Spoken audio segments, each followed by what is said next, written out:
Hello friends, welcome to all. हमारे current affair topic की आज ये 4th क्लास है। चलिए क्लास को स्टार्ट करते हैं। आज का पहला टॉपिक है हॉकी विश्व कप 2023। तो हॉकी विश्व कप 2023 का जो आयोजन है यह भारत में किया गया है और यह भारत चौथी बार इसे आयोजित कर रहा है। इसके पहले भी भारत ने 3 बार भारत में इसका आयोजन किया जा चुका है और यह 15वां संस्करण है। हॉकी विश्व कप का 15वां संस्करण है जो कि 13 से 29 जनवरी 2023 को यह भारत में आयोजित किया गया है। यह इसका जो फाइनल मैच था यह कलिंगा स्टेडियम, जिसका कि नाम बदल के बीजू पटनायक हॉकी स्टेडियम रख दिया गया है। फाइनल मैच यहाँ खेला गया है। कुल 16 टीमों ने इसमें भाग लिया था और भारत जो था यह पूल डी में शामिल था। कई सारे पुल बनाए गए थे तो भारत पूल डी में शामिल था, ध्यान रखिएगा। विजेता रहा है जर्मनी, इसने बेल्जियम को हराया है 5-4 के गोल से।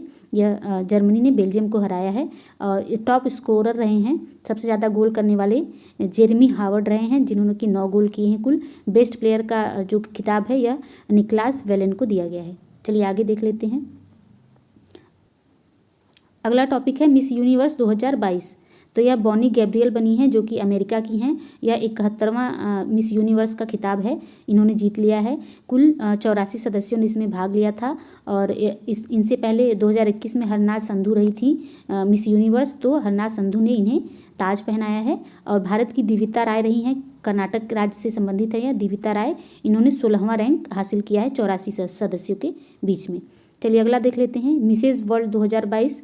तो मिसेज वर्ल्ड 2022 जो है यह भारत की सरगम कौशल ने जीत लिया है जो कि जम्मू राज्य की रहने वाली हैं। सरगम कौशल 21 साल बाद भारत को यह जो अवार्ड है यह मिला है मिसेज वर्ल्ड का। और शाइलिन फोर्ड जो कि अमेरिका की हैं, इन्होंने यह ताज सरगम कौशल को पहनाया है और इसका आयोजन अमेरिका में किया गया था। चलिए अगला है कोबरा वॉरियर अभ्यास। तो कोबरा वॉरियर के बारे में हम पहले भी देख चुके थे, तो यहाँ पे हम जल्दी से देख लेते हैं। इसका आयोजन जो है यह उत्तराखंड में किया गया था, पिथौरागढ़ में, और 6 से लेकर 24 मार्च तक यह आयोजित किया गया था उत्तराखंड में। और भारत सहित इसमें लगभग 7 देशों ने भाग लिया है। चलिए आगे देख लेते हैं। गरबा लोक नृत्य यह रिसेंटली चर्चा में रहा था क्योंकि यूनेस्को की सांस्कृतिक सूची में इसे शामिल कर लिया गया है। इसके पहले हमने देखा था कि पिछले साल दुर्गा पूजा को भी सांस्कृतिक सूची में शामिल किया गया था। तो अब यह गरबा लोक नृत्य जो कि गुजरात का लोक नृत्य है, इसे शामिल कर लिया गया है। इसका अर्थ है गर्भ द्वीप और यह एक सामूहिक लोक नृत्य है जो कि अकेले नहीं किया जाता बल्कि पेयर में या एक पेयर 2 पेयर ऐसे मिल के लोग डांडिया से इसे नृत्य करते हैं, डांडिया लेकर। चलिए अगला है मैड्रिड अंतर्राष्ट्रीय पुस्तक मेला। तो यह 2025 स्पेन में आयोजित किया जाएगा 2025 में, और इसका थीम देश है भारत, इसलिए यह इंपॉर्टेंट है। अभी रिसेंट में भारत में भी अंतर्राष्ट्रीय व्यापार मेला का आयोजन किया गया था, तो उसमें थीम देश स्पेन को बनाया गया था। तो 2025 में जो होने वाला है इसमें थीम देश भारत को बनाया गया है। चलिए यह है तुर्की भूकंप। तो तुर्की में जो भूकंप आया था 6 फरवरी को आया था। तुर्की और सीरिया में यह भूकंप आया था जो कि लगभग 7.8 मैग्नीट्यूड का भूकंप था। काफ़ी इसमें क्षति हुई है दोनों देशों में। तो लगभग 45 है, लेकिन लगभग 48 से 50 हज़ार के आसपास लोगों की मौत हुई है इस भूकंप में। इसका केंद्र जो था यह दक्षिण तुर्की का गाजियाटेप शहर था। यहाँ पे इसका जो केंद्र रहा था भूकंप का, और लगभग चार बार झटके आए थे दिन भर में, जो कि काफ़ी खतरनाक झटके थे। और इन झटकों के आने का कारण यह था कि तुर्की जो कि एनातोलिया प्लेट्यू के ऊपर, एनातोलिया प्लेट जो है इसके ऊपर तुर्की देश है, और बगल में अरेबियन प्लेट भी है जो कि अरब पेनिनसुला से संबंधित है। इन दोनों के बीच घर्षण होने से यह भूकंप आया था। चलिए अगला देख लेते हैं। गोल्डन बुक अवार्ड, इसमें कुछ खास नहीं है। गोल्डन बुक अवार्ड जो है इसमें कई सारे पुस्तकों को दिया गया था, इसलिए मैंने इसमें कुछ ज़्यादा वो ऐड नहीं किया पुस्तकों को। इसकी घोषणा दिल्ली में की गई थी, मतलब कि यह अवार्ड का जो आयोजन था दिल्ली में किया गया था, इसे आप देख लीजिए। इसके बाद अगला है चैट जीपीटी और ब्राड।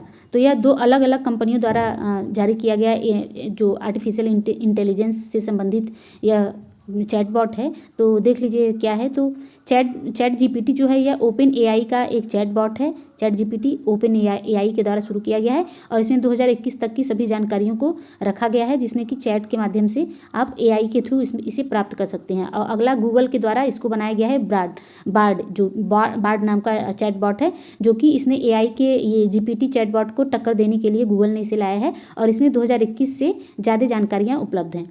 चलिए आगे देख लेते हैं। अगला है अभी रिसेंट में लगभग 13 राज्यों में नए राज्यपाल की नियुक्ति की गई है। 12 फरवरी को नियुक्ति की गई है 13 नए राज्यों के 13 नए राज्यपालों की। तो चलिए देख लेते हैं। इसमें से हिमाचल प्रदेश के जो राज्यपाल बने हैं यह शिव प्रसाद शुक्ल बनाए गए हैं। अरुणाचल प्रदेश के KT धरनायक को बनाया गया है अरुणाचल प्रदेश का राज्यपाल। सिक्किम का राज्यपाल बनाया गया है लक्ष्मण आचार्य को। झारखंड के राज्यपाल बने हैं CP राधाकृष्णन। असम के राज्यपाल बनाए गए हैं गुलाब चंद कटारिया। इसके अलावा अगर आंध्र प्रदेश के देखें तो यह है S अब्दुल नज़ीर, आंध्र प्रदेश के गवर्नर बनाए गए हैं। इसके बाद हैं मणिपुर से अनुसुईया उइके को बनाया गया है। छत्तीसगढ़ के गवर्नर हैं BB हरिश्चंद्रन। इसके बाद नागालैंड के जो गवर्नर हैं यह है ला गणेशन को बनाया गया है। मेघालय का गवर्नर P चौहान को, जो कि फागू चौहान इनका पूरा नाम है, इन्हें बनाया गया है। बिहार का राजेंद्र आर्लेकर को बनाया गया है। महाराष्ट्र के भी चेंज हो गए हैं, रमेश बैस को बनाया गया है गवर्नर। और लद्दाख के गवर्नर हैं BD मिश्रा। चलिए आगे देख लेते हैं अगला टॉपिक। यहाँ से ध्यान दीजिएगा, यहाँ से आपको मैच करने के लिए UPPCS में क्वेश्चन आ सकता है, या किसी राज्य में जहाँ रिसेंट चुनाव हुए होंगे वहाँ के राज्यपाल और वहाँ के स्पीकर के नाम भी पूछे जाते हैं, तो आप ध्यान दीजिएगा। चलिए अगला है विश्व दलहन दिवस। तो विश्व दलहन दिवस जो है यह 10 फरवरी को मनाया जाता है और इस बार की थीम रही है एक सतत भविष्य के लिए दलहन। तो ध्यान रखिएगा आप, एक सतत भविष्य के लिए दलहन इसकी थीम रही है और 10 फरवरी को विश्व दलहन दिवस मनाया जाता है। अगला है one family one identity. One family one identity जो है ये उत्तर प्रदेश सरकार की योजना है जो शुरू की गई है और इसमें प्रति परिवार न्यूनतम एक सदस्य को रोजगार से जोड़ने के लिए यह योजना लाई गई है उत्तर प्रदेश सरकार के द्वारा। परिवार ID एक परिवार एक पहचान पोर्टल के थ्रू यहाँ रजिस्ट्रेशन किया जाएगा, इनरोल किया जाएगा लोगों को। चलिए आगे देखते हैं। विश्व खुशहाली सूचकांक, तो वर्ल्ड हैप्पीनेस जो इंडेक्स है यह जारी कर दिया गया है। United Nations sustainable development network के द्वारा इसे जारी किया जाता है और पहले नंबर पर इसमें फिनलैंड लगातार 6वीं बार इसमें पहले नंबर पर बना हुआ है। ध्यान दीजिएगा, यहाँ से क्वेश्चन जो कई सारे टॉपिक में बनाता है कि लगातार 5वीं बार 4थी बार लिख देगा, तो आपको ध्यान रखना है कि लगातार 6वीं बार फिनलैंड इसमें पहले नंबर पर है, दूसरे नंबर पर डेनमार्क और तीसरे नंबर पर आइसलैंड रहा है। इसके अलावा 2012 से इसे जारी किया जाता है, यह जो खुशहाली सूचकांक है इसे 2012 से जारी किया जाता है। इस वर्ष कुल 136 देश इसमें शामिल हुए हैं और भारत का स्थान 125वां रहा है। और रिसेंटली पिछले साल यानी कि 2022 में भारत का स्थान जो था वो 136 था 146 देशों में। तो अभी भारत ने 11 अंकों का सुधार किया है और 125वें स्थान पर पहुंच गया है और सबसे खराब हालत जो है खुशहाली में यह अफगानिस्तान का है। चलिए आगे देख लेते हैं।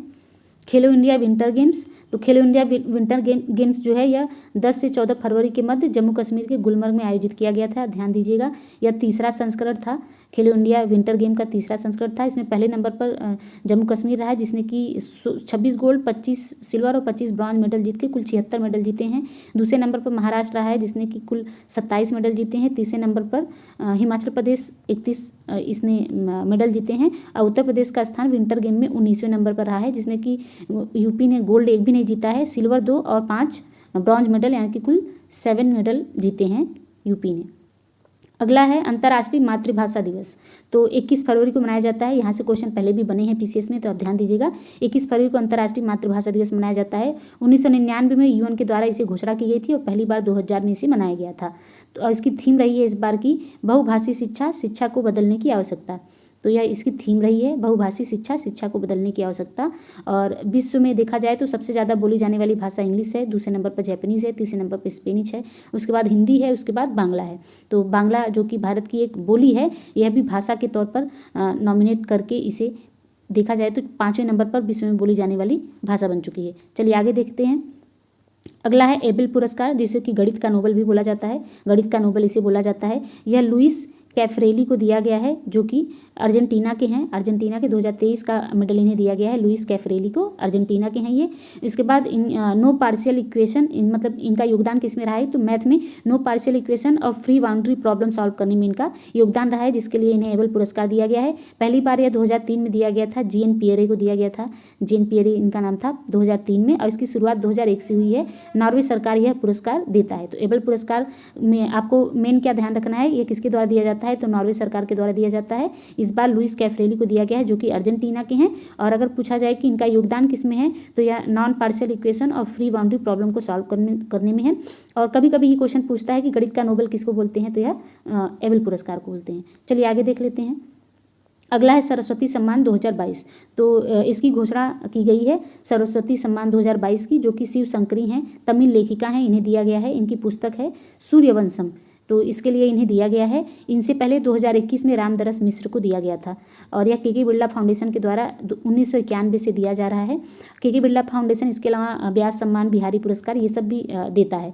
तो पहला जो था सरस्वती सम्मान, यह हरिवंश राय बच्चन को दिया गया था और यह 22 भाषाओं में दिया जाता है। संविधान की जो भी 22 भाषाएँ हैं इनके लिए सरस्वती सम्मान दिया जाता है। 15 लाख रुपये और सम्मान पत्र इसमें दिए जाते हैं। चलिए आगे देख लेते हैं।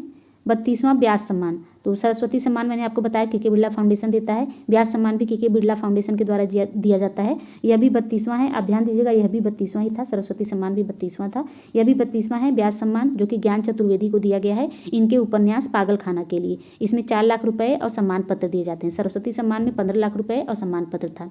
और सरस्वती सम्मान इनसे पहले रामदरस मिश्र को दिया गया था और व्यास सम्मान जो है 2021 में असगर वजाहत को दिया गया था। तो हमारी आज की क्लास यहीं ख़त्म होती है। अगर आपको क्लास पसंद आ रही है तो वीडियो को ज़्यादा से ज़्यादा लाइक करें और चैनल को सब्सक्राइब करें। Thank you.